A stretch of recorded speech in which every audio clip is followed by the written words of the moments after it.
Hello everyone, welcome back to sibling class. तो आज हम लोग पढ़ेंगे adult health nursing part second का जो बुक है उसके बारे में। जो फर्स्ट चैप्टर है आज उसको देखेंगे। तो फर्स्ट चैप्टर क्या है वो देखते हैं कि फर्स्ट चैप्टर जो है वो क्या दिया है, कैसे क्या करना है। तो आईएनसी के अकॉर्डिंग उसका सबसे पहले हम लोग सिलेबस देखते हैं कि आईएनसी के अकॉर्डिंग सिलेबस क्या क्या दिया है। जैसे ये आप देख रहे होंगे ठाकुर पब्लिकेशन का ये जो बुक है, इसमें आईएनसी के अकॉर्डिंग पहले सिलेबस दिया होता है कि क्या पढ़ना है आपको। तो सबसे पहले आईएनसी के अकॉर्डिंग जो सिलेबस है उसमें देख लीजिए क्या क्या पढ़ना है। आप चाहें तो आप स्क्रीनशॉट भी ले सकते हैं। बाकी इसी अकॉर्डिंग जो है इस बुक में मतलब चाहे वो जो भी टॉपिक हैं वो सारा इंक्लूड है, दिया है। तो हम उसी अकॉर्डिंग आप लोगों को एक एक करके एक एक टॉपिक हम लोग कवर करेंगे। तो चैप्टर का नाम है nursing management of patient with disorder of ear nose and throat. आप ये सब तो देख ही रहे हैं। उसके बाद से सबसे पहले ईयर। तो ईयर के बारे में इंट्रोडक्शन एनाटॉमी ऑफ ईयर, ये जो है आप लोग फर्स्ट सेमेस्टर में एनाटॉमी और फिजियोलॉजी हम सब पढ़े होंगे, सेंसरी ऑर्गन जो चैप्टर है उसमें। तो सबसे पहले जो एनाटॉमी ऑफ ईयर में एक्सटर्नल ईयर, इसका पार्ट वगैरह थोड़ा बहुत देख लेते हैं। बाकी आप लोग एनाटॉमी तो पढ़े हुए ही हैं, अगर एक दो बार रिवाइज करेंगे तो आप लोग को समझ में आ जाएगा। तो मेन हमें इन सब पर डिसऑर्डर जो है उसके बारे में पढ़ना है कि डिसऑर्डर क्या होता है, कैसे क्या काम होता है, मतलब क्या डिजीज कंडीशन है। तो अगर आप चाहें तो एनाटॉमी आप एक बार, अगर आप पहले का पढ़े हैं, नोट्स बनाए, तो उसको एक बार रिवाइज कर लेंगे तो आपको समझ में आ जाएगा डिसऑर्डर क्या है। तो चलिए हम लोग देखते हैं। इसमें है एक्सटर्नल एनाटॉमी ऑफ ईयर में क्या है, 3 डिस्टिंक्ट पार्ट होता है ईयर का, एक्सटर्नल ईयर, मिडिल ईयर और इनर ईयर। यहाँ दिया भी है आउटर, मिडिल और इनर ईयर। एक्सटर्नल के पार्ट होते हैं ऑरिकल, पिन्ना, इसको बोलते हैं पिन्ना, ये हमारा लोब्यूल है, और ये हमारा एक्सटर्नल कैनाल है। यहाँ पे सब बना बना के दिया है। आप फिगर जो है वो अच्छे से देख सकते हैं, स्क्रीनशॉट ले सकते हैं फिगर का।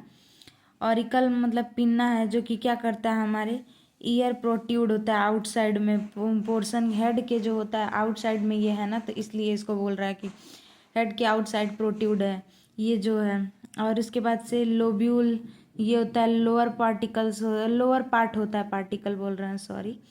और ये जो है ऑडिटरी कैनाल, ऑडिटरी मीटस एक कैनाल है जो अंदर तक हमारा जाता है, ये है हमारा ऑडिटरी कैनाल।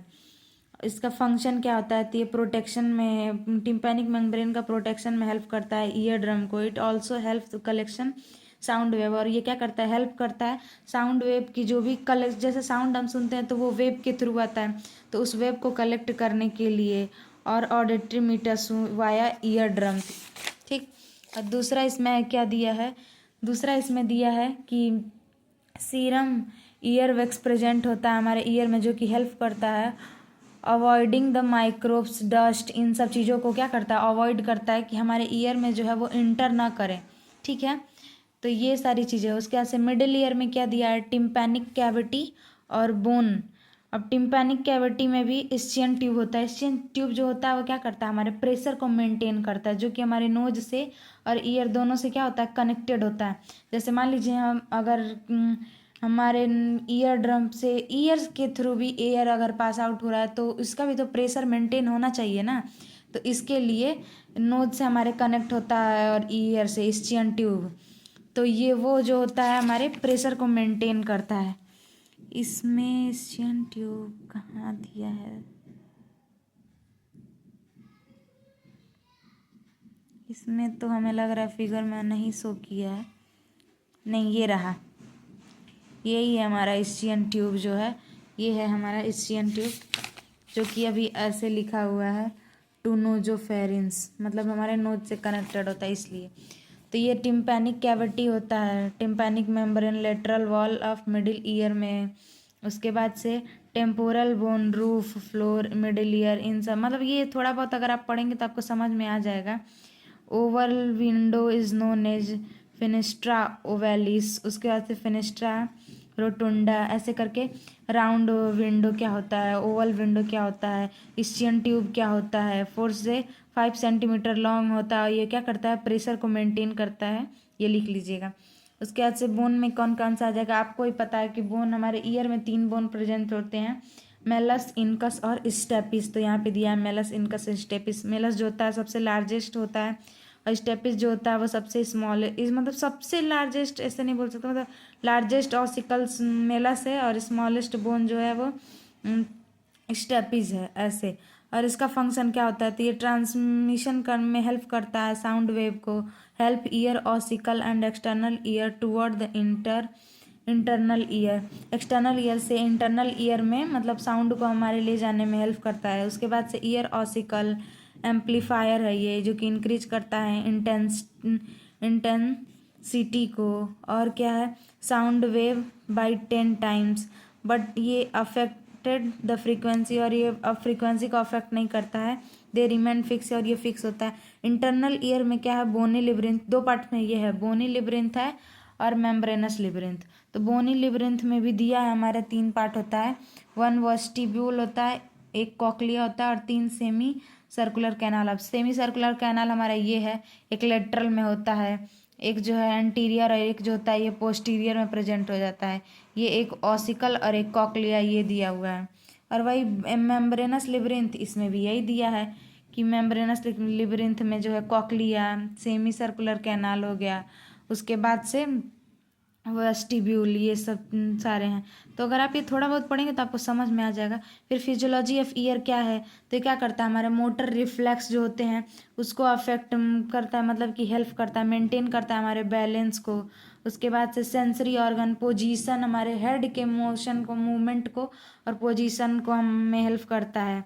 उसके बाद से सेंसेरियल इफेक्ट होता है, मतलब ये क्या करता है, हमारे सेंसरी ऑर्गन में आता है ना, तो हमारा ईयर जो होता है वो क्या करता है, साउंड को सुनता है, हेल्प करता है, जो कि यहाँ पे दिया है परसेप्शन ऑफ साउंड। उसका effect on state and consciousness and vigilance vigilance, पता नहीं क्या लिखा है यार, उनको प्रोनाउंसिएशन में गड़बड़ हो रहा है, सॉरी, आप लोग देख लीजिएगा, विगिलेंस करके दिया है। तो इस क्या क्या कर रहा है, ट्रिगर ऑफ स्लीप, मतलब हमारे स्लीपिंग में भी ट्रिगर करता है, and waking phase and maintain alertness. तो ये क्या करता है, मतलब इन सब चीज़ों में हेल्प करता है, अफेक्ट करेगा कॉन्शियसनेस को, सेंसेरियल अफेक्ट करता है, हमारे क्या बोलते हैं पोजीशन में हेल्प करता है, मेंटेन करता है हमारे बैलेंस को, हमारे बॉडी के, इन सब चीज़ों को। और इसका क्या है, nursing assessment of year, history collection. तो ये सब चीज़ें आप लोग एक बार देख लीजिएगा, क्या क्या मेडिकेशन दिया जाता है, जैसे ऑटोटॉक्सिक ड्रग्स देते हैं, अमीनोग्लाइकोसाइड्स, एंटीबायोटिक्स देंगे। ये सारी चीज़ें जो हैं, जैसे कि एंटीबायोटिक्स कब देंगे, जब हम मतलब इन्फेक्शन वगैरह हुआ रहेगा तो हम एंटीबायोटिक्स वगैरह प्रोवाइड करते हैं।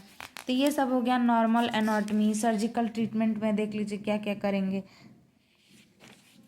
इसके बाद से अब हम लोग पढ़ेंगे डिजीज कंडीशन। अब ईयर के लिए डायग्नोसिस क्या क्या किया जाता है, ये सब एक बार देख लीजिएगा आप लोग। वाइबर टेस्ट, रेनी टेस्ट होता है, बहुत सारा टेस्ट होता है। ये सारी चीज़ें जो हैं वो थोड़ा बहुत, ये इतना इम्पोर्टेंट नहीं है, पूछता है तो हमको डायरेक्ट डिजीज कंडीशन ही पूछेगा।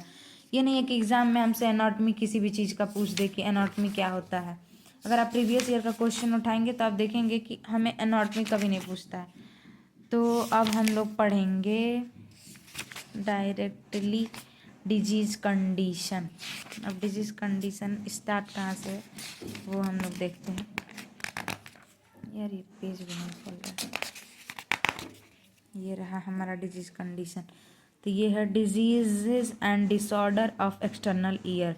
अब कौन कौन सा डिजीज है, तो ईयर डिफॉर्मिटीज़, ओटैल्जिया। अब ईयर पेन को आप लोग घर पे अगर किसी के दर्द हो रहा है, ईयर में, कान में दर्द हो रहा है, तो ओटैल्जिया प्रोनाउंस करना है, ताकि मतलब हम लोगों को भी याद हो। ऐसे तो मतलब नॉर्मली कोई अगर घर में बोल देगा तो किसी को नहीं समझ में आएगा, पर मेडिकल टर्म हमें तभी याद होगा जब हम बार बार उसको रिपीट करेंगे तब।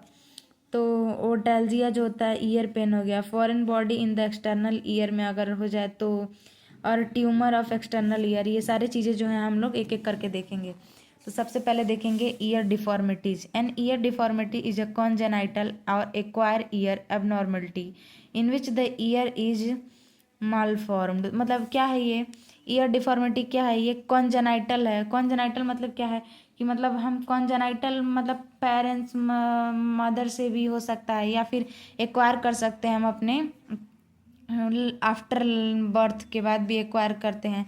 इसमें अब नॉर्मलिटी हो जाती है हमारे ईयर में। फॉर एग्जांपल ईयर में भी स्मॉल, कभी कभी क्या होता है ईयर जो होता है वो स्मॉल हो जाएगा, कभी लार्ज शेप का हो जाएगा, कभी अंडर डेवलप होगा, कभी प्रोट्यूड हो जाएगा। तो यही सब है। अब उसका टाइप देखेंगे। जैसे अब टाइप भी देखिए, कॉन्जेनाइटल का अलग टाइप दिया है और एक्वायर का अलग टाइप दिया है। तो एक एक करके हम लोग टाइप देखते हैं। कॉन्जेनाइटल में सबसे पहले क्या दिया है, कॉन्स्ट्रिक्ट ईयर, जिसमें लूप ईयर भी बोलते हैं और कप ईयर भी बोलते हैं, जिसमें कप लाइक ईयर बन गया रहता है। In this type the infants upper rim of the ear is confined wrinkle और फोल्डेड ओवर। इसमें क्या होता है, ईयर जो होता है वो ज़्यादातर ये क्या होता है, किसमें होता है, चिल्ड्रंस में होता है। और ईयर जो होता है वो कॉन्स्ट्रिक्ट होता है, मतलब कि छोटा होता है। रिम मतलब मुड़ा हुआ रहेगा, रिंकल फोल्डेड होगा।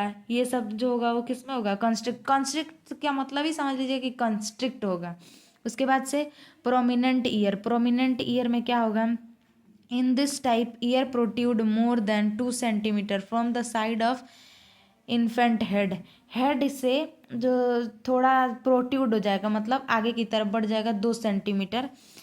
तो ये हो गया, इसको बोलते हैं प्रोमिनेंट। ये जो भी चीज़ें हैं ना, ये वर्ड से ही समझ में आता है। कॉन्स्ट्रिक्टेड मतलब होता है कॉन्स्ट्रिक्ट रहेगा, फोल्डेड रहेगा, मुड़ा हुआ रहेगा।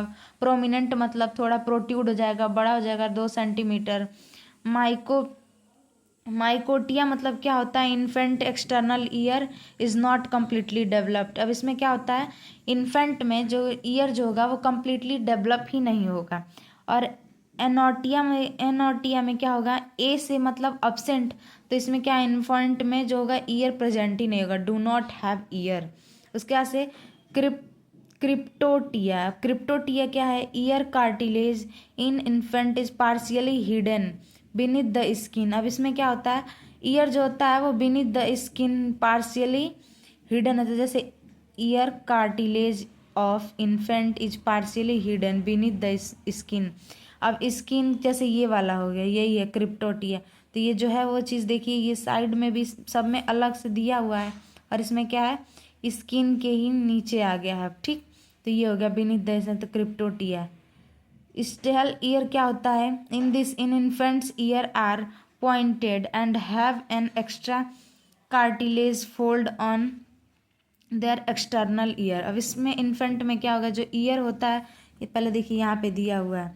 तो क्या होता है, एक्स्ट्रा कार्टिलेज में क्या होता है, फोल्डेड होता है। ठीक, तो ये हो गया है। और उसके बाद से ear lobe deformities, infant year have double lobes. इसमें क्या क्या होता है, जो लोब हमारे लोब ये हैं, तो ये क्या होता है, कभी कभी डबल लोब होते हैं और कभी क्लेफ्ट। क्लेफ्ट मतलब क्या होता है, कटा हुआ होता है। जैसे देखते होंगे ये ज़्यादातर ना ओल्ड लोगों में दिखता है, जब वो लोग ईयरिंग पहनते हैं तो देखे होंगे कभी कभी ऐसे जो उनका होल होता है वो बहुत बड़ा बड़ा होते होते होते होते क्या करता है, लास्ट में एकदम डिवाइड हो जाता है। तो वो हो गया क्लेफ्ट ईयर, जो कि ईयर लोब्स जो होते हैं उसके स्प्लिट आउट हो जाते हैं, अलग अलग हो जाते हैं। एसेसरी ट्रेगस ईयर टैक्स क्या है ये, इन this type small elevation of cartilage and skin called year tag. और इसमें क्या होता है, इसमें एलिवेशन होने लगता है कार्टिलेज का और स्किन का, इसी को बोलते हैं ईयर टैग। और bronchial cleft and remnant directly emerged in front of the infant ear और ऑन देयर चिक। ये इसमें देखिए कहीं दिया है, कहीं फिगर तो नहीं दिया है इसमें, बाकी आप समझ रहे हैं ना क्या है। उसके बाद से है type of acquire year deformities, जिसमें कॉलीफ्लावर ईयर होता है। ये जो होता है ये पूरा, अगर आप इमेज सर्च करके देखेंगे, इसमें तो ब्लैक एंड वाइट में दिया है, तो ये पूरा जो है वो ब्लॉक हो जाता है, ऐसा लगता है कि पूरा ब्लॉकेज हो गया है हमारे ईयर में। इन दिस टाइप ब्लड एक्यूमुलेट होने लगता है between the cartilage and skin और कार्टिलेज के बीच में ब्लड जो है वो एक्यूमुलेट होने लगता है। तो बल्बस लाइक अपीयरेंस मतलब हमारे ईयर में दिखने लगता है। जो भी डिफॉर्मिटीज अकर होती हैं तो इंजरी की वजह से, या कि बॉक्सर जो होते हैं जैसे जो बॉक्सर वगैरह होते हैं उन सब में क्या होता है, इंजरी हो गया या फिर ये मार्शल आर्टिस्ट जो होते हैं इन सब में ज़्यादा ये चीज़ पाया जाता है, ब्लड फ्लो ज़्यादा हो जाता है तो वही एक्यूमुलेट होने लगता है। Ear keloids in this type excessive scar tissue is form on the near of ear, it is usually occur due to ear piercing. इसमें क्या है, स्कार टिश्यू का फॉर्मेशन होने लगता है हमारे नियर द ईयर, और ये यूजुअली कहाँ होता है, ईयर पर्सिंग ड्यू टू ये ऑकर होता है जब। उसके बाद से क्या है, ह्यूमन जीनोमा। अब ये क्या है, इसमें क्या होता है, ग्रोथ होने लगता है हमारे सिल्वरी ग्लैंड होता है, सलाइवरी ग्लैंड, सिल्वरी ग्लैंड बोल रहे हैं, salivary gland from the ear of external ear due to excessive blood vessels. ज़्यादा एक्सेसिव ब्लड वेसल्स की वजह से ये सलाइवरी ग्लैंड में जो क्या होता है, ग्रोथ होने लगता है। It can be rarely congenital, ये कभी कभी कॉन्जेनाइटल होता है, and can usually affect any one at any as. ये क्या होता है, कॉन्जेनाइटल होता है और ये किसी भी एज में हो सकता है। Split ear lobe in this type ear lobe are separate because the wearing excessively big and heavy earring. ये सब क्या होता है, ईयर लोब जो होता है स्प्लिट हो जाता है, जैसे उधर बता रहे थे ना, वही एक बार ये ईयरिंग की वजह से हैवी ईयरिंग वगैरह पहनते हैं, इसके वजह से होता है। And trauma related ear deformities, these are ear abnormality cause due to wound, cut हो गया एंड टीयर। सॉरी यार, बार बार ना मुझे बोलना पड़ रहा, वीडियो को पॉज करना पड़ रहा है क्योंकि यहाँ पे मम्मी आई थी। फिर ये मेरी जो गली है वो बहुत पतली सी है, तो यहाँ पे सामने वाले घर में जो भी कुछ होता है या फिर साइड में, तो वो सारी चीज़ें बहुत तेज़ साउंड में सुनाई देता है। और मेरा तो पहली बात ये घर भी नहीं है, रूम लेके रहते हैं, तो थोड़ी बहुत अगर कॉम्प्रोमाइज़ आ रही हैं तो आप प्लीज़ इसे इग्नोर करिएगा। और इसमें क्या है, ये ईयर एबनॉर्मलिटी कॉज होता है कैसे, किसी भी वुंड, इन्फेक्शन या फिर कट की वजह से। ठीक, तो ये तो समझ में आ गया होगा। अब इटियोलॉजी क्या होता है इसमें, a lack of blood supply during fetal development. अगर फिटस का डेवलपमेंट होता है तो अगर ब्लड सप्लाई की कमी हो जाती है, इसके वजह से ये सारी चीज़ें जो हैं वो होती हैं हमारे बॉडी के पोजीशन, या फिर जो possible due to your baby position in the uterus, मतलब या फिर बेबी का पोजीशन अगर गड़बड़ हुआ तो उसके वजह से हो सकता है, अगर यूट्रस में insufficient blood flow when the fetus is development. अब डेवलपमेंट हो रहा है फीटस का तो इनसफिशियंट ब्लड फ्लो हो रहा है, इसके वजह से भी हो सकता है ये। उसके बाद से हेरिडेटरी डिजीज़ भी है ये। हेरिडिटरी का मतलब क्या है, पेरेंट्स से ऑफ स्प्रिंग में जो चीज़ ट्रांसफ़र हो रही है वो हेरिडिटरी हो गया।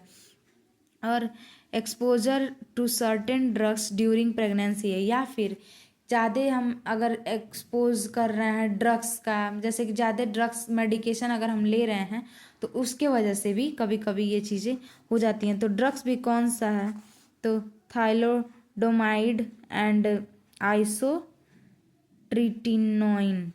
ये ड्रग्स। ऐसे ही और भी ड्रग्स होंगे, जरूरी नहीं कि बस यही 2 ड्रग्स हैं, बस इसमें 2 नाम इंक्लूड है। एंड एक्वायर ईयर डिफॉर्मिटीज़ में क्या क्या है, तो ट्रॉमा इंजरी की वजह से होगा या फिर किसी ट्यूमर की वजह से। इटियोलॉजी मतलब होता है कॉजेज। कभी कभी ना बहुत बच्चे जो है कन्फ्यूज रहते हैं कि इटियोलॉजी क्या है और कॉजेज क्या है। ठीक, उसके बाद से क्लिनिकल मैनिफेस्टेशन क्या है, तब क्लिनिकली क्या मैनिफेस्टेशन है, तो severe ear infection, hearing loss, और उसके बाद से difficulty in speech and language. क्या क्या होता है, ये सब स्पीच और लैंग्वेज में डिफ़िकल्टी होने लगा है, हमारी हियरिंग कभी कभी लॉस हो जाती है, सीवियर ईयर इन्फेक्शन हो जाता है, ये सब हो गया क्लिनिकल में। अब डायग्नोस्टिक मेजर्स में क्या, तो health care provider generally diagnose congenital ear abnormality at birth by performing physical examination of the infant year. अब क्या होता है, जब बच्चे होते हैं तभी फिजिकल एग्जामिनेशन सब होता है, तो ईयर का भी अच्छे से क्या बोलते हैं फिजिकल एग्जामिनेशन करेंगे, देखेंगे कि क्या प्रॉब्लम है क्या नहीं है। ही एंड सी में examine the ear canal by using an otoscope. अब ऑटोस्कोपी के यूज करके हम क्या करेंगे, उसके ईयर कैनाल को अच्छे से एग्जामिन करेंगे। A device with a tiny light, light की वजह से मैग्नीफाइंग ग्लास से देखेंगे, लाइट से देखेंगे, ऑटोस्कोपी करेंगे, मतलब बहुत अच्छे से एग्जामिन करते हैं और देखते हैं कि कोई भी डिफॉर्मिटी तो नहीं है ना बच्चे में, ईयर को उसके ईयर में Healthcare professional diagnose acquire ear deformities by examine the ear and inquire about the symptom as per the situation. He may also recommended further testing like X-ray. इसमें क्या होता है, एक्वायर में अगर फिजिकल एग्जामिनेशन कैसे करेंगे तो इंक्वायरी करते हैं हम उसके सिम्टम्स को कि क्या सिम्टम्स है, सिचुएशन देखते हैं कि इन्फेक्शन कहाँ तक हुआ है, कैसे हुआ है, फर्दर टेस्टिंग करते हैं कुछ ईयर का और इन्हें टेस्ट हो गया, जैसे ये सब टेस्ट हो गया वो उसके बाद से एक्सरे करवाते हैं, फिर उसका इमेज देखते हैं कि क्या डिफॉर्मिटीज़ हैं, इन सब से डायग्नोस करते हैं। और मैनेजमेंट क्या है, ear moulding this procedure is use to treat various congenital ear abnormality. ये प्रोसीजर क्या है, बहुत सारे कॉन्जेनाइटल में यूज किया गया है उसके abnormality and it's carry out within the first few week after birth. और ये क्या होता है, कैरी कब होता है, first few week after birth, after birth के कुछ ही हफ्ते में होता है। In this procedure the infant's ear is cover with a custom made mould.